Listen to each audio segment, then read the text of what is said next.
लोग दुनिया से राज छुपाने की कोशिश करते हैं। उनमें से कुछ की वजह बिगड़ी हुई छवि को बचाना है, जो भूतिया जगह की सच्चाई पर आधारित है। ये एक कोचिंग क्लासेस की भयानक घटना है, जहां छात्रों को एक नहीं बल्कि 2 भूतों के साथ कई खतरनाक मुठभेड़ों का सामना करना पड़ा। माउथ पब्लिसिटी तेजी से फैलती रही, लेकिन पैसे की ताकत ये सब दबाने में अपना सर्वश्रेष्ठ प्रदर्शन करती रही। मुझे आश्चर्य है कि ये स्थान अभी भी उन्हीं डरावनी और खतरनाक स्थितियों के साथ मौजूद है। हेलो दोस्तों, मेरा नाम अमन है। मैं आप सभी के मनपसंद यूट्यूब चैनल कहानी रंगमंच में आपका स्वागत करती हूं। उम्मीद करती हूं कि आप सभी अच्छे और स्वस्थ होंगे। इसी तरह की वीडियो देखने के लिए आप मेरे चैनल को सब्सक्राइब कीजिए और हाँ, बेल आइकन को दबाना मत भूलना, ताकि आपको आने वाली वीडियो के नोटिफिकेशंस मिलते रहे। तो चलिए शुरू करते हैं आज का भयानक किस्सा।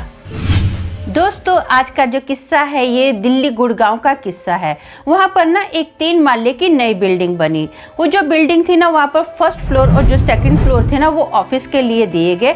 जो थर्ड फ्लोर था वहाँ पर क्या हुआ, फ्लैट्स बनाए गए, मतलब फैमिली रहने के लिए वो लोग रेंट पर देते थे।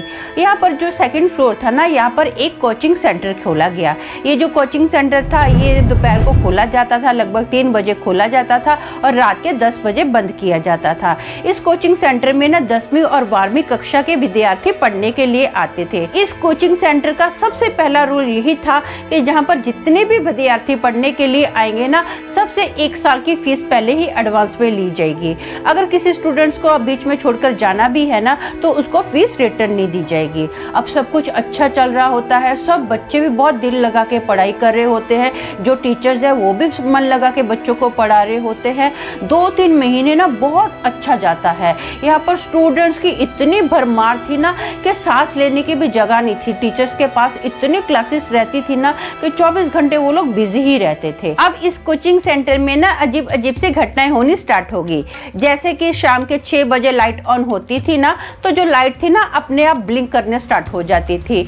समझ में नहीं आता था कि प्रॉब्लम क्या है। इलेक्ट्रिसिटी वाले को बुलाया गया कि क्या प्रॉब्लम है भाई, बताओ तो सही। जो टेक्नीशियन था वो लाइट ठीक करके जाता था, लेकिन फिर से 2 घंटे के बाद वैसे ही लाइट ब्लिंक करनी स्टार्ट हो जाती थी। अब ना जो टेक्नीशियन था उसका डेली यहाँ पर आना जाना हो गया था। वो ठीक करता था लाइट, फिर से लाइट ब्लिंक हो जानी स्टार्ट हो जाती थी। समझ में नहीं आ रहा कि प्रॉब्लम कहाँ है, क्या नहीं है, कुछ किसी को पल्ले ही नहीं पड़ रहा था। और जो स्टूडेंट्स आते थे ना, बहुत सारे स्टूडेंट जो थे ना बाइक पर आते थे, कुछ स्टूडेंट साइकिल पर आते थे। जो स्टूडेंट्स अपना पार्किंग में साइकिल या बाइक खड़ी करते थे ना, उस जगह पर उनको अपनी बाइक या साइकिल नहीं मिलती थी, बल्कि किसी और ही कोने में जाकर उनको अपनी बाइक या साइकिल मिलती थी। वो अलग ही जगह पर मिलती थी। सब स्टूडेंट्स हैरान थे कि ऐसे कैसे हो सकता है। यहाँ तक कि कई स्टूडेंट्स के ना साइकिल के या बाइक का टायर पंचर कर दिया जाता था, हवा निकाल दी जाती थी। तो सब स्टूडेंट्स ने ना अपने टीचर्स के पास आकर कंप्लेन करनी स्टार्ट कर दी कि ऐसा ऐसा हमारे साथ हो रहा है, अजीब सी घटनाएं हो रही हैं। हम बड़े टेंशन में आ जाते हैं कि हमारा बाइक नहीं मिलता, हमारा साइकिल नहीं मिल रहा है। अब जो टीचर्स होते हैं ना, वो बोलते हैं ठीक है, हम लोग निगरानी रखेंगे। टीचर इस बात को सीरियस नहीं लेते, वो ना ले गई कर देते हैं। एक कान से सुनी, दूसरे कान से निकाल दी, उनका ये एटीट्यूड रहता है। अब ये जो घटना है ना, डे बाय डे इनके कोचिंग सेंटर में बढ़ती ही जा रही है।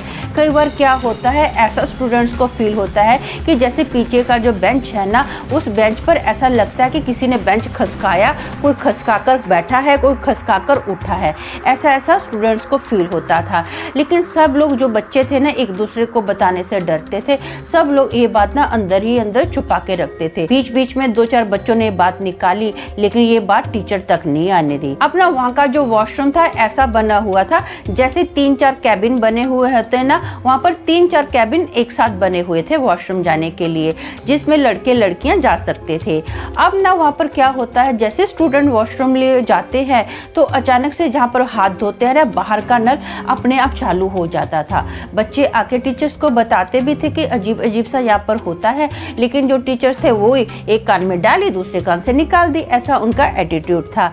अब अजीब अजीब सी आवाजें आती थी। बच्चे बताते थे कि कई बार यहाँ पर औरत की आवाज आती है, कई बार आदमी की आवाज आती है, जैसे वो लोग क्या होता है आपस में बातें कर रहे हैं। कई बार ना हमको वॉशरूम में बड़ी गंदी सी आवाज आती है, जैसे कुछ जल रहा हो, जैसे कोई मांस जल गया हो। अजीब अजीब सी घटनाएं हो रही हैं, अजीब अजीब सी हमको आवाज आती है। बाथरूम में जाने में भी बहुत गंदा फील होता है। फिर भी बच्चों की इस बात को कोई ध्यान में नहीं लिया गया। अब एक बार क्या होता है, दो लड़कियां ना वॉशरूम जाती हैं।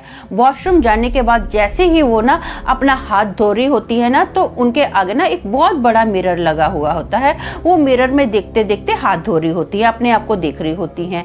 तो अचानक से वो पाती हैं कि उनके पीछे एक आदमी और एक औरत का बहुत ही खतरनाक भयानक रूप खड़ा है। वो देखने में आम इंसान नहीं लग रहे हैं, ऐसा लग रहा है कि जैसे वहां पर कोई भूत खड़ा है उनके सामने। ये देखकर ना लड़कियां बहुत ज्यादा डर जाती हैं, वो जोर जोर से चीखने लग जाती हैं, क्योंकि उनके पीछे जो भूत खड़े थे ना, उनकी आंखें, आदमी और औरत का जो भूत खड़ा था ना, बहुत ही डरावनी थी। एकदम सफेद सफेद आंखें थी, ऐसा लग रहा था कि जैसे उनकी बॉडी जली हुई होती है ना, ऐसे जली हुई बॉडी थी। बहुत ही भयंकर उनका चेहरा था, खूंखार चेहरा था, लंबे लंबे से उनके दांत थे।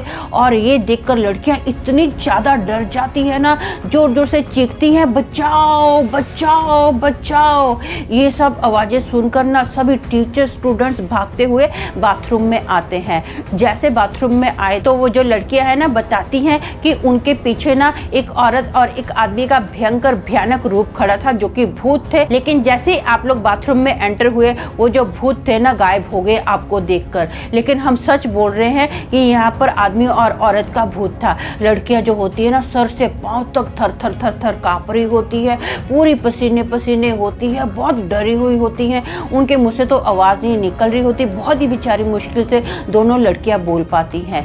अब सब लोग जो होते हैं ना बहुत ज्यादा घबरा जाते हैं। स्टूडेंट्स तो डर ही जाते हैं, साथ ही साथ बहुत सारे टीचर्स के दिल दिमाग पर भी ये घटना का असर करता है। अब क्या है, सब लोग फंसे हुए हैं। जितने भी स्टूडेंट्स हैं बेचारों ने साल भर की फीस दी हुई है।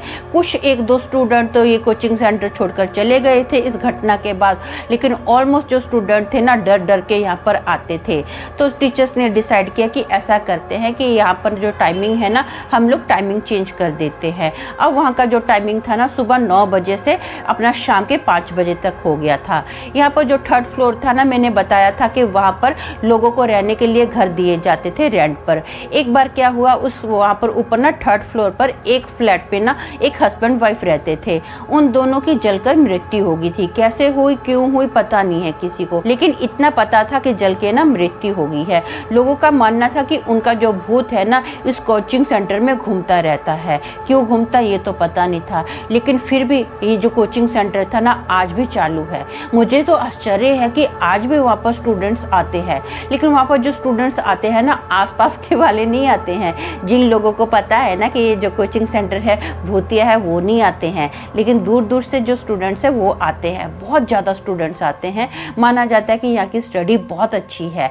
और ये जो स्टूडेंट है ना, शाम के 5 बजे के बाद कोई भी यहाँ पे नहीं रुकता है, पूरा कोचिंग सेंटर बंद किया जाता है। तो दोस्तों मेरा मानना ये है कि किसी भी ऐसे दस्तावेज पर साइन ना करें कि जब तक आप उसकी पूरी कीमत ना चुका दे तब तक आप छुट्टी ना पाओ। स्टूडेंट्स और उनके माता पिता इतनी महंगी फीस देते हैं और फिर रोते हैं, लेकिन तब तक बहुत ज़्यादा देर हो चुकी होती है।